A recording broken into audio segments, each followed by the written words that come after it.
Hello and welcome to Katie Piper's Extraordinary People, where I sit down with truly remarkable individuals and we get to hear their story.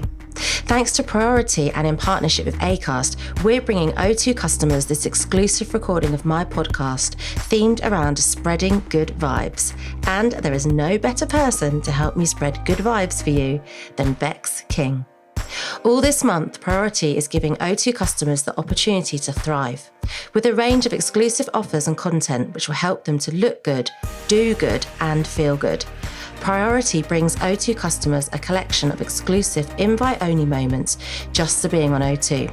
From daily treats that will make you smile to once-in-a-lifetime experiences to share with the ones you love.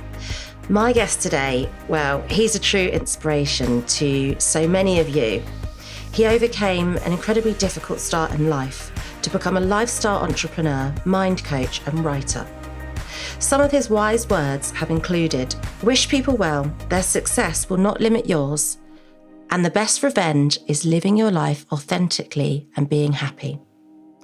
They certainly are words to live by. So it may not surprise you that his book, Good Vibes, Good Life, was an international bestseller. I'm so excited to welcome to the podcast Mr. Good Vibes himself, Vex King. Woo! Oh, thank you for having me. I love that intro. Did you like that? Did you feel love that. Honoured? Yeah, definitely. It's funny because when I knew you were coming on, I say coming on in speech marks because we're still in lockdown and we're on Zoom. Part of me was a little bit sad because you are my kind of person and I would have loved to have met you in person and done this in a studio. But I was trying to reframe my thoughts and think like you. And I thought, actually, the positives is, you know, we're all going through a tough time at the moment. I've been up and down myself. And what a great time to connect with somebody like you, you know, in a lockdown when we need to look at the way we're thinking. We need to be more mindful of how we're feeding our brains. So it's a blessing, even if we're not together. It definitely is. I think, well, after this interview and after the quarantine's over, I'm sure we'll connect physically in real life. But I think the quarantine period is such a great time, like you said, for people to just reflect and go inwards. And you see, like around my area, I see a lot of people going for walks, going on bike rides. And that was stuff that was kind of fundamental to my growing up. And it's nice to see that people, especially kids, aren't glued to a screen and they're actually living out in nature and enjoying themselves. Because I believe that although, for example, and I'm sure we'll get into this later, although social media is great and it's helped my career a lot, when we're glued to our screens so much, our minds avoiding the present moment. We're almost conditioning ourselves to live somewhere that doesn't really exist, right? So what we then do is condition ourselves to either live in the past or in the future, because we're living in places that aren't happening as they are. And when we live in the past, we tend to overthink. And when we live in the future, we tend to get anxious about things that haven't yet happened, but we start traveling there mentally. And that's why I think the quarantine period is actually conditioning our minds in a very refreshing way. Because it's surprising, isn't it, how many of us, without knowing it, are so uncomfortable with the present tense? Oh, yeah, definitely. It's a scary place for some people to be. Yeah, definitely. I think, like the quarantine, people... Actually, I'm gonna relate this to myself. Back in the past, I was obsessed with entrepreneurship. So I felt like I constantly had to be busy and constantly had to do things. And then I realized that was almost like a trauma response to my past. So just a brief history of my my life. I grew up in a town called Northampton, and 6 months after I was born, my dad passed away. And then my mum's business with an abusive family member went bankrupt. And then we faced like tons of violence and racism. And our past was pretty dark and gloomy. And we struggled to make ends meet a lot of the time. So we suffered financially quite a bit. And when I was younger, I was obsessed with fixing that. Because we didn't have, escaping all that hardship. So I really wanted to kind of find a way out. And I always thought that the money was going to be the answer to all my problems. Because society sends you that message. Yeah. And especially like when you're struggling to meet and make ends meet, and you're struggling to put, or my mum's struggling to put food on the table, I know that money can provide that kind of security. So I was obsessed with making money, and I was like, when I'm older, I'm going to become an entrepreneur, and I'm going to make lots of money, and we're never going to have to suffer ever again. That was my mentality. Almost wanting to take the pain away from your mum. Yeah, definitely. Because all I'd witnessed my whole life was seeing her struggle and trying to make us happy almost. So yeah, I tried to, I started studying other entrepreneurs, and a lot of people said that you had to work really hard, which is true. You do have to work hard if you want greater things in life. But then and that's the message at school in the education system. You're constantly fed that message. And I just started becoming a workaholic, right? Give me an example of what a day would have been like when you were a workaholic. Well, it's not necessarily in terms of like what I was doing. I could be sitting in front of a computer, but what I'd be doing is as soon as I'd wake up, I'd be logging on to the computer, doing things, trying to learn new skills, trying to find certain ways to do certain things, which is all great. But then I'd be logging off at like 3 a.m. in the morning. Wow. Were you critical of yourself as well? And I was very critical. I was like almost like a perfectionist. And, I continuously remained busy. But when you constantly remain busy, you avoid living in that present moment. You actually stop appreciating the journey, because all you're trying to do is get to another place, a place that doesn't exist yet, a place that you've traveled to within your mind. With the quarantine, I think what's happened with a lot of people is that they're forced to take a look at why they did certain things. And if this was me in the past, what I would do is look at myself and say, why do I need to be busy all the time? What's the reason for this? What am I running from? Yeah, what am I running for? What's the purpose? What's the end goal? And then suddenly you have to confront, your old conditioning, the thought patterns that you have, the way you've grown up, and, maybe how you're kind of neglecting your well-being and your needs, and maybe how you're not necessarily being authentic at the same time. But some people would struggle to do nothing. I mean, I've read and reread your book, and I know you talk about meditation in one of the chapters, and it's almost become fashionable. People talk about it, but actually it's not something that's easy to do. It's not just something you can pick up and decide to do. It's kind of, is it a discipline? Is that the right word? I think it is a discipline, definitely. I think with meditation, I think we put too much pressure on how we should be meditating and how we understand meditation. For example, there's I probably don't know the total number of ways there is to meditate, but there's countless ways to meditate. And monks, for example, they'll meditate all day. But their whole goal, their whole purpose in life is to kind of ascend to higher spiritual places, right? It's to escape. So a lot of people believe that you have a series of kind of life cycles. And for them, it's to kind of reach the end so they don't have to reincarnate into a new life cycle. But not everyone's goal is to be a monk and have that kind of monk-like life. So sometimes we'll look at a monk and we'll be like, oh my God, that seems a little bit overwhelming. That whole stance of them being in the lotus position and sitting quietly for like 3 hours on the trot. That's not practical for every single person. I've got a meditation technique within my book, but I think there's so many different meditation techniques that you can use. And just to find one that works for you, a really simple one, or just a really simple way to actually start meditation is just becoming aware of your breath. As you breathe, take deep breaths in and out. And as you breathe in, just be aware of your breath. And then as you breathe out, be aware of your breath. And then if your mind starts wandering, it's easier, obviously, when you close your eyes, but if your mind starts wandering, just put your awareness straight back to your breath. And literally, it can be as simple as that. Anything you do with conscious awareness is actually meditation itself.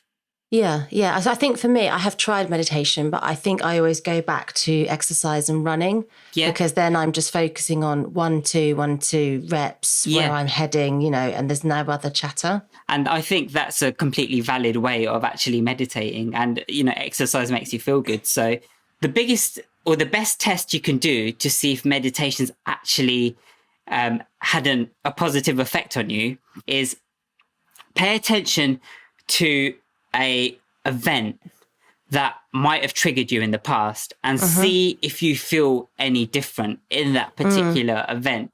So there used to be certain situations, for example, if someone said something racist to me, that would trigger me. When I was little, I would like run towards them and maybe like do a flying kick or something. That was my response back then.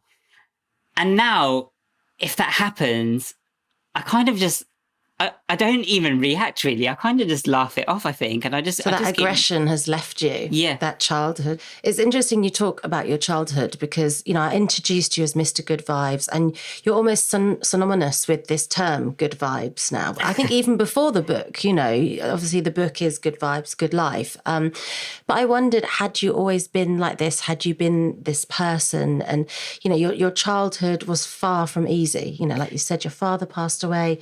There were financial struggles, there was violence. I actually wrote down this line from your book, and you said, I often felt hurt by the world and I wanted to hurt it back. Yeah.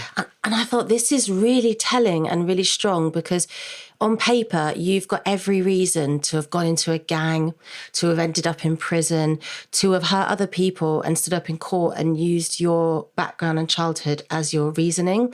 And I've met people that have done that. I meet through my charity, I meet a lot of people that have been victims of acid attacks. Yeah. And the kind of people that have attacked them have blamed childhood and lifestyle and stuff. So, the name of my podcast is Extraordinary People, and you've led this extraordinary life and you're doing extraordinary things now.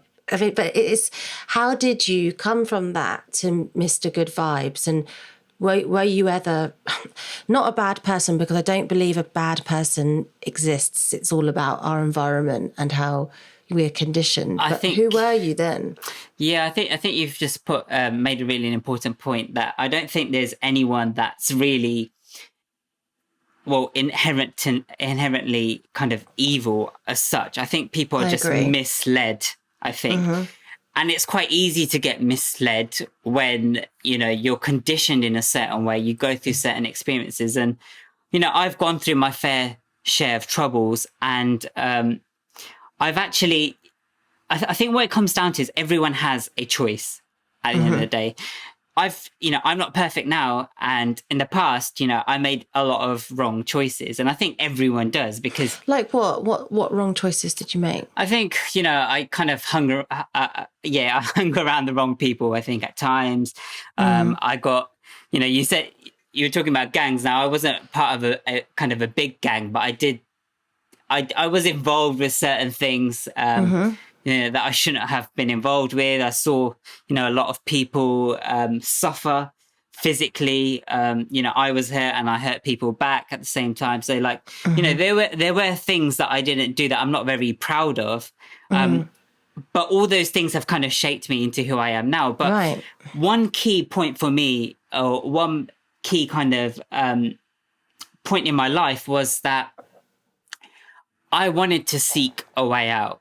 And I spoke, I spoke about poverty before, but one thing I really wanted to do is I just wanted to get out of the neighborhood I was in. And, I didn't want to end up no offense to anyone that was around me then, but I didn't want to end up making those same mistakes as everyone else. And I didn't want to feel like I was only able to do certain things in my life.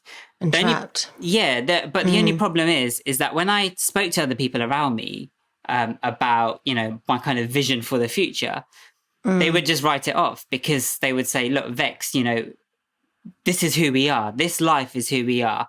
And there's nothing better for us out there. And then I started doing more research and I started to realize that there were people out there who had a life that was much worse than mine, but were still able to create amazing lives, amazing and futures. Escape and leverage. So I thought to myself, well, if they can do it, why can't I do it? And then I realized that actually it just starts with me changing my mindset. And I suppose from that age, when I was 15 years old, I spent a good 10 years, I would say, actually changing my mindset. Because the other thing, and I think it's really important to mention this, is that rationally, it makes complete sense that a positive mind gives you a positive life. A lot of us trick ourselves to think, we're being positive when we actually don't feel positive inside. Yeah, because sometimes that is a movement that is misinterpreted to painting on a smile, being happy, which is kind of never experiencing genuine emotion. And it's almost being dismissive of issues and not experiencing this full spectrum, which is, I just think, suppressing stuff and denial, isn't it? It's literally denial. It's running away from things that, you really need to confront. And I think you're almost cultivating it and letting it stay and move in. And, exactly. You without knowing it, you're actually nurturing that feeling inside of you. And what happened to me was that, I was putting on this front of being this positive person, and I was writing positive things, but at the same time, I was kind of, you can look at someone's Twitter and you can see actually where they are internally. What I was doing is I was preaching about being positive, but then every few days I'd be in a bad mood and I'd start moaning about how unfair the world was. And I think that was kind of my true nature. Like a roller coaster of it tweets, was literally like so many inconsistencies. But then I really hit the lowest point I think I've ever hit in my life. And that was, I don't talk about it a lot. It was battling with like suicide or depression. Why? What led you to feel that you couldn't go on? I think because that's a deep place to be, it was a very deep place. So I was experiencing, I think, many problems all at once. Right. And then I started contemplating on all these problems and started evaluating my life and going through my past and realizing actually nothing ever went well in my life.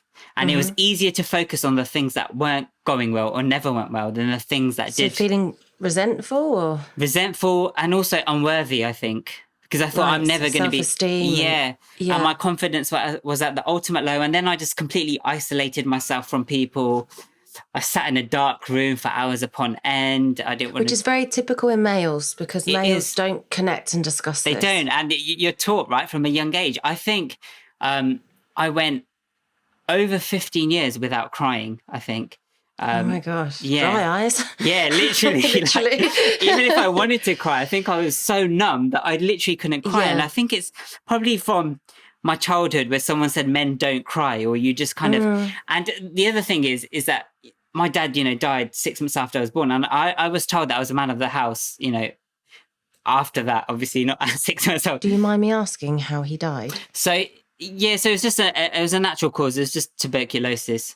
Right, okay. Yeah, but so I didn't really, people talk about their parents. I can't put a voice to my dad. I've never had any experiences of him. I've only, witnessed pictures or seen pictures That's tough, of him. Isn't it? It is tough, I think, and it's not having that kind of guidance there, and then having a single mother to 3 kids as well. And she'd only just moved to the country, so she was still learning kind of English. Or speaking fluently, and then you had to grow up fast, didn't you? I had to grow, really fast, and it was tough. But I don't, and it's strange to say this, but I don't regret anything in my past, because if I didn't go through what I went through, I wouldn't be doing what I do now. I would have no inspiration to write a book. I would have nothing to write about. I wouldn't have gone internally to kind of address these wounds. I don't think I would have, even to the point where I tried to take my own life.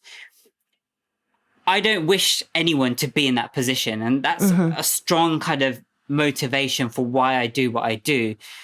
But at the same time, I'm so, and this sounds so strange, and I hope I don't offend anyone by saying this, but I'm really grateful now, looking back at it, that I went through that, because now when people come to me with their problems or they talk about their problems, I can actually almost meet them at that level, because I know how they feel. I've been there. I know when your brain almost stops working. And although I do talk about positivity, and although I do feel good for most of the day, not every day and not all the time, but although I do feel good, I know that you can feel, it's normal to feel sadness, and you shouldn't feel bad for feeling sad, and you shouldn't try and hide it, and you shouldn't try and run away from it. We'll get back to my interview with Vex King in a moment. This exclusive episode is brought to you in partnership with Priority. Priority brings O2 customers a collection of invite-only moments just for being on O2. From exclusive access to the best in entertainment, to daily treats that make you smile, and once-in-a-lifetime experiences to share with the ones you love. I did wonder, like, how is it for you now? Because where you're at in present day, you know, you're very successful, you're well known, you're a published author, you're Insta famous, and you know the whole branding around you, like you said, is around positivity. And I wondered if you have days now where you question positivity, where you question good vibes, and actually is the expectation to be eternally positive very difficult sometimes, especially now people will recognize you and you've got a big following. Yeah, I mean, like the numbers and stuff. I don't focus that. Like, if this was me 10 years ago, I would have loved having the numbers. I would have loved having kind of the reach I've had on the book and stuff. But right now, for me, all I think, the thing that kind of gets me up in the morning every single day is that I can make the world a better place. I can kind of alleviate some of the suffering in some way, and that's all I try and focus on. So it's great having the numbers, and it's great people knowing who you are and interacting with you. Like, don't get me wrong, no one's going to be like, oh my god, I don't like that people say nice things about me. Everyone likes to feel worthy and appreciated. Exactly. If you know, it's all great, but for me right now, you know, I feel like I've found a higher purpose, and I do believe in kind of some way that it's very difficult to be happy all the time. Now, I think a lot of people talk about being eternally kind of happy, and they talk about sustaining happiness for your whole life by rising to higher levels of consciousness. I've met a lot of amazing people who are really happy most of the time, but I've also seen sides of them which make them very human as such. People that do kind of get triggered sometimes. So I don't think I've met a lot of almost like holy people. I've met a lot of yogis. Right. I've met a lot of people that have a persona around them. And that are almost branded as being these perfect people that never get upset. But I've seen those very same people get upset. So I'm not, with my work, I'm not trying to push that narrative that you can be happy all the time. My kind of aim is that you can create a life that you love, and it all starts with loving yourself. And I don't know, and that's probably because I'm not there, but I don't know if you can have this kind of perfect life where you're constantly happy. I'm still growing as a person myself. Although I do feel happy, I would say 90% of the time, or 95% of the time. I don't really know. I do get my days where sometimes I might question things, or someone might do something, because even in my world, you know, someone might kind of like use and abuse me, or they might steal money from me in some way, or they might take advantage. And it's very natural then to feel hurt by that. And there are days that I do, although I try to reframe stuff, and I think it's become more natural for me to reframe certain situation, events, and even people's actions. I'm not harsh, or I don't, you know, punish myself if I'm not happy, if I don't feel good. Because I used to do that. So I wrote a book called Confidence, the Secret. So then I kind of felt like a noose around my neck of I must always be confident because I've wrote that book. Right. And then I would go on jobs where it was with other girls, like group jobs, and I would be the only person with a facial disfigurement, and I would feel really unconfident and not feel attractive. And it would be hard to do the job because I just would feel ashamed. And I said, I can't experience these emotions publicly or tell anyone because my book's in the charts and it's all about confidence, and I've got to go and promote it on a TV show.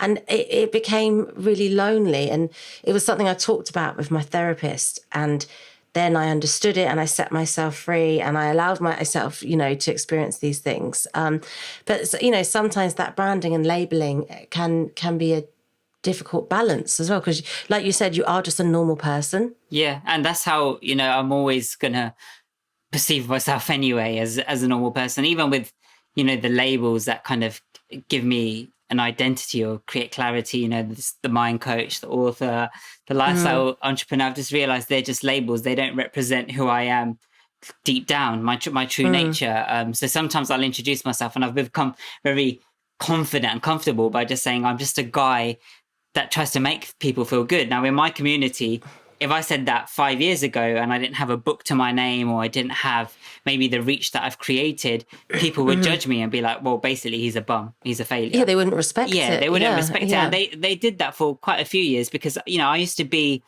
in a very kind of secure corporate job. You know, I was ticking. Oh, that's interesting. Yeah. That's so different to who you are now. Yeah, it was kind of like you need to go to university, you need to get a degree, and you know, you need to follow these certain milestones to lead a successful life. And then I realized that, well, if someone's telling me how my life should look like, it's not my life, it's their life, or how they think life should look like. And then I just thought, you know what, I've got this dying kind of urge to help people. And I don't know how I'm going to do it, but I'm going to do it somehow. And I was always naturally drawn to quotes. I'd have quotes all over my room. I'd constantly write. So even when I was younger, when I was 15, like even before journaling became a thing, I would write. I would write about my emotions. And this is what I'd done with my book. Unusual for a guy as well. It was very unusual. So, you know, my friends would kind of rip me on the playground in school and whatnot. And I was part of a group, I'm part of a little crew. So I had started writing lyrics, and I also started writing poetry. And that was because I was a big fan of Tupac Shakur, who's a rapper. I used to love Tupac. Yeah, so he's like a great guy. And I realized that although he was kind of personified as this thug, he was actually a very deep person that had a lot of wisdom. Yeah.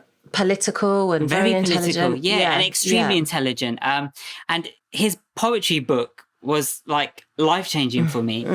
And yeah, I realized that I did have this passion for writing, and I was always writing emotions. And although I want there to be key messages there that people can take away, and although I want all this ancient wisdom to be accessible to your kind of everyday person, I want to be real with myself. I want to be honest. And there's a lot of stuff I've written in the book that I spoke to my mum about before I was writing it. And she said, please don't put that in the book. And I said, why? And she goes, oh, really? She said, it's embarrassing.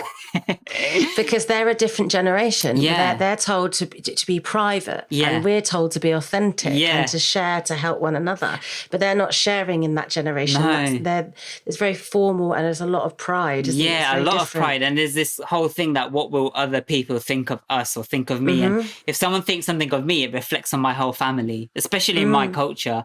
That's how we were kind of grown up. So, for example, if you didn't become a doctor, dentist, accountant, or a lawyer, you're basically deemed a failure. And then that failure is then kind of attached to the whole family. Tell me about your career in between childhood and being, you know, Mr. Good Vibes. There was like a whole fashion, music. Yeah. There was a lot of stuff. Tell me about that. So I'm a big fan of music. I love listening to music. And then when I was younger, I just started making music in my bedroom. I started downloading music production software. I realized I couldn't really rap.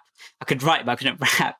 So I thought I'd make beats. And I was just making beats in my bedroom. And then before you know it, I ended up on like BBC One Extra when I was like 16, 17 years old, which was a massive thing. A confidence boost to believe in yourself, to keep going. Yeah, because it was just like, you know, I'm just a normal, regular kid who's, you know, suddenly on radio. And then I ended up in a magazine, and things were going well with the music, and I was making music throughout uni and then after uni. But then after, what did you study at uni?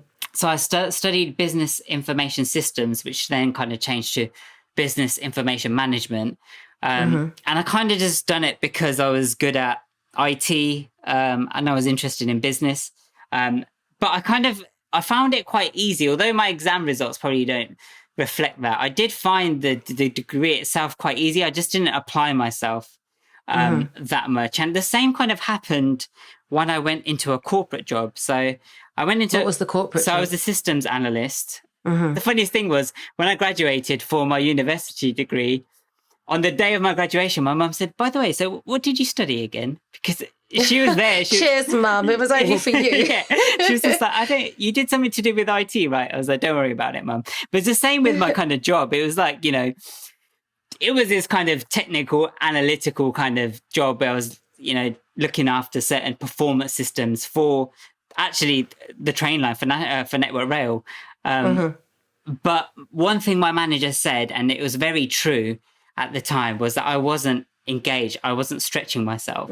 After a little while into my job, I decided that I was going to create a clothing line because I was really into fashion at the same time. So and this entrepreneurial vibe. This entrepreneur, yeah. So everything I was doing, I was trying to get it all together, and I thought, and I still wanted to live with some kind of purpose. So I decided to create a clothing brand that would also be inspirational.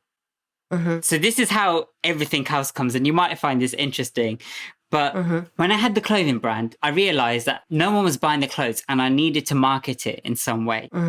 And at the time, Instagram had just come up. Right, so I didn't have any money. So I kind of left my job on a really random day. I handed my notice in. I was just like, I've just had enough. I need to go and do something else. Quite brave. Yeah, it was very brave. And I always say to people that you can take risks, but it's always good to take a calculated risk. So maybe have a set amount of earnings if you are going to transition into your passion. Yeah, measured risk. Yeah. I didn't do that. I literally had spent all my money. I didn't have that much in the bank. I literally just thought, you know what, I'm just going to go out there and I'm just going to believe in myself. This is what you're supposed to do. Just believe in yourself, exude loads of positivity and things will work out. When I handed my notice in, he said, Vex, you don't sound passionate about helping people. That's because I didn't discuss it in work. And I was just like, why is he telling me that I'm not passionate about helping people when he doesn't know me? But he said that to me. But I guess he was angry and he put his emotions on He was, you, and that's what it was. He was angry and he had his own pressures as a manager. And, you know, he's such a great guy, if I be completely honest with you.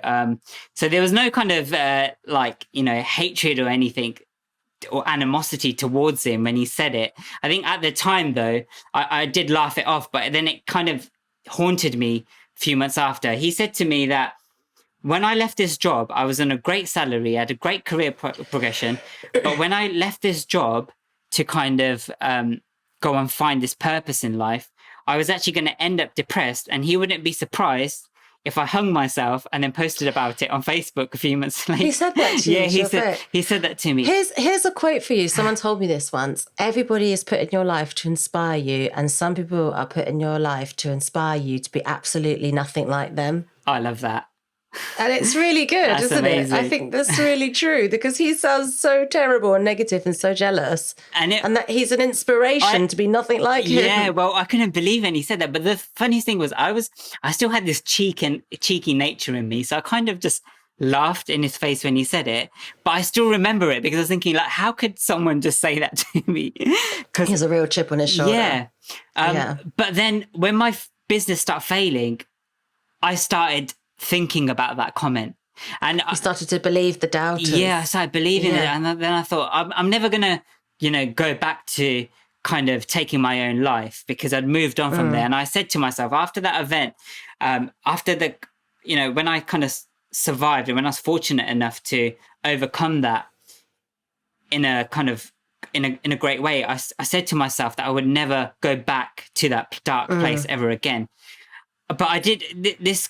Thought played on my mind, this comment played on my mind, and I said to myself, what if I am a failure? What if nothing will happen? And then I said to myself, wait, no, I need to get rid of that mind chatter. And that's when I think I started my truer self-love journey, and that's when I started meditating. And then what I kind of realized, I started getting inspiration from places, and I realized that there was a way to market my brand for free. Yeah. And that was using the internet. I read a quote somewhere and it just came up because I was reading loads of books during that period. And the quote said basically that if your business doesn't appear on the internet, or if your business isn't on the internet, it basically doesn't exist. Doesn't exist, yeah. It's terrible. I feel like that about people now. I'm like, if you're not on Instagram, you're dead. Right, it's so true though, because the internet plays such a massive role now. And I thought, right, I need to take advantage of this. So I started reading all these marketing textbooks, and I realized that they were kind of outdated because they weren't taking into account how big the internet is now.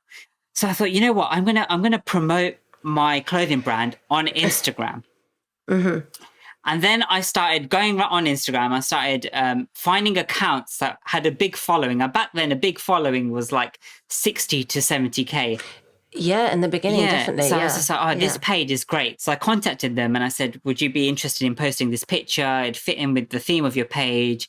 And, you know, it's really high quality. And then they replied to me and they said, we've got loads of celebrities following this page and, you know, we've got loads of followers and you're bound to make sales, but this is how much we charge for a single post. So I thought to myself, right, I'm just going to have to pass and say no. So I decided to create my own Instagram page. And I created a page that was basically an open vision board. So a vision board acts like a space with all your goals. And I thought, you know what, Instagram's got loads of, you know, it's all about pictures. So why not create a public vision board with loads of amazing images of what people could achieve in their life. And then every now and again, I would post a picture of my clothing brand to fit in with the theme because it was all around like luxury and lifestyle. And then before you know it, I had 100K followers. I had from all the marketing and just connecting, and just networking. connecting, networking. Yeah. I had like people like Scott Disick following me, like famous rappers, and it was great. But I realized they weren't translating to sales. I would get like one sale, and in my head, I expected my whole store to sell out when I'd posted, but that wasn't the case. But then what I realized was I was actually getting. I created an avenue for marketing because then I'd have other brands contact me saying they'd pay me X amount if they could post their products to my page. The entrepreneurship coming out. Now I'd kind of secured myself financially through advertising and I was spreading positivity, but at the same time, I felt like something was missing. So this one luxury page I had, every now and again, I would post a quote and I'd talk about how true wealth was basically within your mind. But those posts didn't do as well because people were used to seeing luxury images, not quotes. And that's what they were there for. Yeah, that's what they were there for. So then I created this other page and it was actually called Wealthy Words. And this page was quite successful as well. But I think I was one of the first people, and I'm not going to make this claim because I might be wrong, but I remember not seeing it on other pages at the time. But when I created this page, what I would do is I'd post a quote and then I'd elaborate on the quote because there's all these cool and quirky phrases, but what people don't realize is that there's depth behind those particular words. Yeah, there's almost, I mean, your Instagram, I use your Instagram a lot, you know, I read it daily and it is like a book, and, you know, it was what inspired me to buy your book because you are a writer and, you know, you can tell from your caption, it's your voice, it's you. In fact, rather selfishly, I have the book with me now. I've actually folded over some pages that I wanted to ask you about because they're just things that I read it and I was like, that's really interesting. That really stands out to me. So there's one here that says, stay clear of gossip and drama. Drama is for TV, not for real life. Don't play a part in someone else's episode in which they are only the star. I like that. Yeah. It actually kind of resonates with my past because I would always be involved in drama or some kind of negativity. And I almost felt like sometimes I had to. For example, if someone said something to my friend, although like you think, yeah, if that's your friend, you should kind of stick up for them. I would kind of take the front foot and I'd be like, well, you can't speak to my friend like that. And I'd just get caught in this whole kind of negative. Unnecessary. Yeah. And it was more draining than anything. It wasn't very empowering.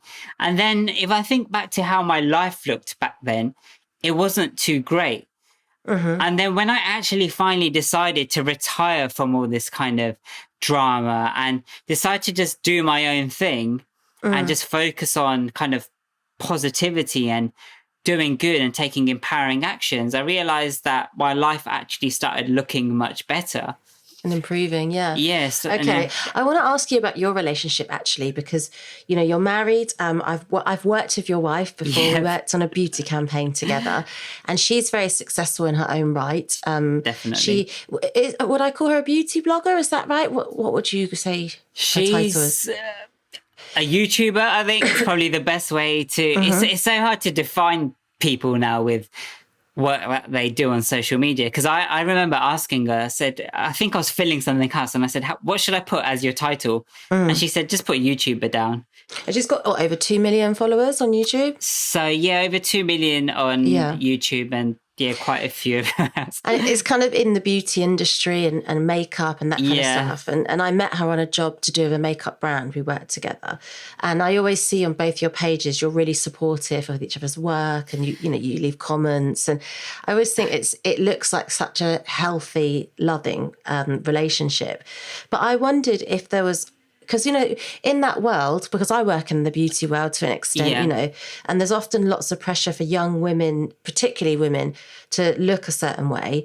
Do you ever find with your message of self-love and the empowerment kind of ideals, do they clash with your wife and her world of beautifying, or do they complement? How does it work? I think over the years, we've actually started meeting towards this kind of middle ground where we're actually quite running parallel with each other, because I think over the years as well, she's realized, and she talks about this on her page, where she joined YouTube just to share her passion, which was doing makeup. It was almost like she never really did makeup for other people. And she never really wears makeup around the house or around me even. It's only when we go out. But she was just passionate about makeup and kind of creating certain looks. And she joined YouTube just to share that passion with other people. And then suddenly, her subscribers start growing and she's exposed to a lot of people. And then suddenly trolling starts coming and people actually start comparing her to other people and start, talking about her body and start talking about her kind of flaws that they perceive. Yeah, this all happens online to men and women, doesn't it? Yeah, and it becomes very challenging. And then she's gone through her own mental health journey and realized how important self-love is. And I always feel like as a partner, you can be saying all these messages, but when you go into your relationship, even with me, I don't go into my relationship as a coach. I don't try and lecture her. I just turn up as a husband and try and support her. Just be Vex. Yeah, and just be me. So sometimes she'll come to realize things that I might have been talking about on my page maybe 3 or 4 years ago. And that's fine, because we're all on our own journeys. And there'll be certain things that I've learned from her as well. What I think is healthy in a relationship is holding that space for healing and always understanding the other person and understanding that, neither of us are perfect and we're all wounded a little bit to an extent emotionally, and we need to hold that space for each other and help each other rise. We've talked a lot, right, about how you help other people and how you are in your relationships, and how your books, your book's an international bestseller, so it's helped thousands of people you've never even met. But I want to end the interview with asking about you. Because actually, sometimes when you're such a giver and such a helper, you sometimes can put all their energy and the efforts into that. What are the things in life that make you feel good?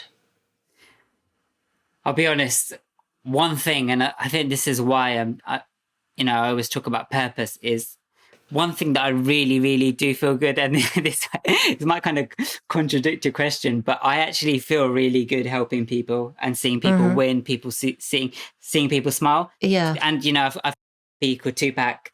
Of course you have. Yeah. What sort of dog is it? So the funniest thing is it's a toy poodle. So cute. Okay. It's a very loving and tiny dog. Yeah. I actually promised my wife I'd get her a dog for her 30th birthday. And so, that's the reason we kind of got the dog. But I just enjoy the small things, going on a walk with him and my wife, or spending time with my wife and my family. Well, it's what you said at the beginning of the interview. You enjoy the present tense, I guess. That's what that is, isn't it? That's all it is just taking in life as it's happening. I think that's the most important thing. Vex, you have been so great. It's been so good to finally sit down remotely with you and talk to you. Thank you. You've been extraordinary. Thank you so much. Thank you, Katie. Thank you for listening to this episode of Extraordinary People in partnership with Acast and Priority on O2. O2 customers can check into Priority weekly for their latest fix of offers and content to help them feel good, look good, and do good.